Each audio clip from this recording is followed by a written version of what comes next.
Hello বন্ধুরা, কেমন আছো সবাই? আশা করি সবাই ভালো আছো। সকাল সকাল ঘুম থেকে ওঠার পর বাইরে বের হলাম দাঁত মারার জন্য। দেখি আমার বড় ভাই ফিশারিতে মাছের খাবার দিচ্ছে। তো ভাবলাম একটা ভিডিও করে নিলে কেমন হয়। আমাদের ফিশারিতে মূলত আমরা পাঙ্গাস মাছ চাষ করি। এই পাঙ্গাস মাছ চাষ করার জন্য প্রতিদিন মূলত এদের খাবার দিতে হয়। সকালে 2 বস্তা খাবার দিতে হয়, বিকালে 2 বস্তা খাবার দিতে হয়। মূলত পাঙ্গাস মাছকে খাবারের উপরে চড়াতে হয়। এই কীভাবে আমরা নিয়মিত খাবার দিতে হয় আর কি।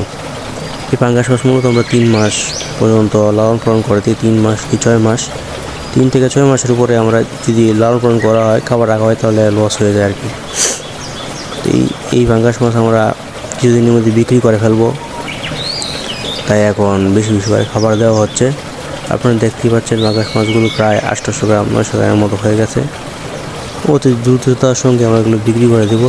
সামনে আবার শীত পড়তেছে, শীতে আবার মাছ খাবার কম খায়।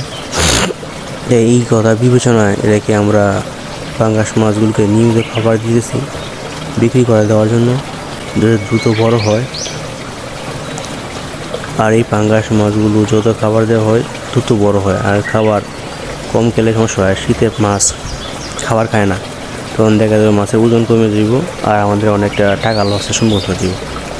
এই মাছ চাষ করার জন্য আমাদের 3 মাস 6 মাসে মূলত 10 লাখ 5 লাখের মতো টাকা খরচ হয়ে যায়। এই 5 লাখ 10 লাখ টাকা খরচ হওয়ার পর কিছু টাকা লাভ না হয় তাহলে সমস্যা।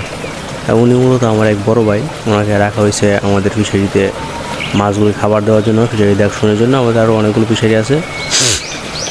অন্যদিন হয়তো আপনাদের অন্য কোনো ফিশারিতে নিয়ে যাওয়ার চেষ্টা করব। আজকে এই পর্যন্তই মাছের ভিডিও দেখে দেখেন, মাছের খাবার দেওয়ার দৃশ্য।